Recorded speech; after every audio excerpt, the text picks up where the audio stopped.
I think it's a partnership. I think that Europe paved the way in many ways for the COMP to have patient organizations on the Committee of Orphan Medicinal Products. I think that companies are increasingly realizing that the patients know their diseases better than anyone else does. For many of these very rare diseases, we do not know much about the natural history of the disease. And so it's the patients that certainly know that better than anyone else. Consequently, I think that we will see more and more patient involvement with the companies. Patients also put pressure, good pressure. You know, please don't stop the development of this. Our patients need it.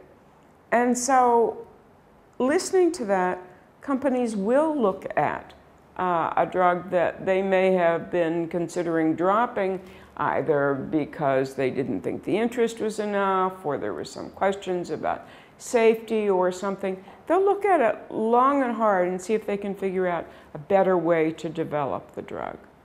And everyone, US and Europe, is looking at better ways for drug development. Our current drug development process is what it is, but we need to develop a faster, more efficacious, less traumatic, less expensive way to do this. We can't afford it otherwise.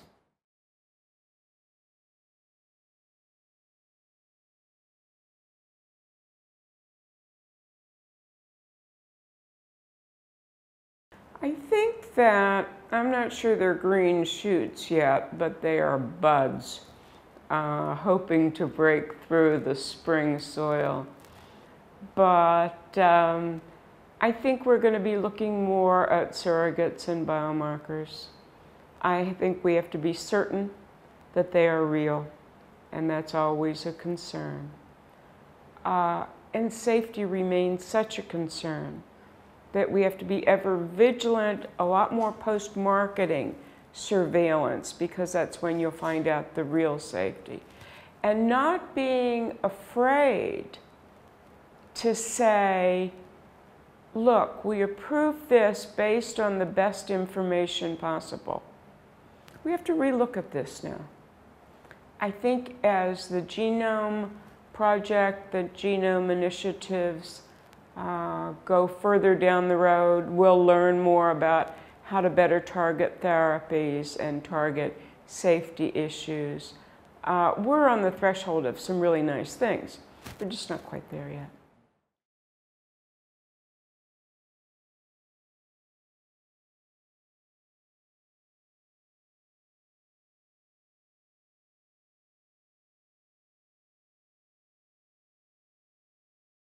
I don't know much about intellectual property, and with orphan drugs and rare diseases, it's a strange basket, because on the one hand, one needs to protect intellectual property so that you know that the project is yours. On the other hand, if you have 50 patients in a country, the competition isn't there. It's the scales don't move quite appropriately to know where they are at any one time. Here's where I think that patient groups will be very, very helpful. Because pharmaceutical companies investigating a disease, looking at a drug for a disease, their natural inclination is to go toward what's the fastest and the easiest, because they have a slightly, not completely, but a slightly different view. They have to make money for their shareholders. They have to show that they're productive. Yes, they are interested in the patients. Without the patients, they don't exist. They're not nasty people. But they have to make a success so that they can continue to help people. But with patients saying, but we need, I think progress will be made. Whether opening everything to everyone's scrutiny would do anything, I don't know. I just don't know enough about it, and I can't comment.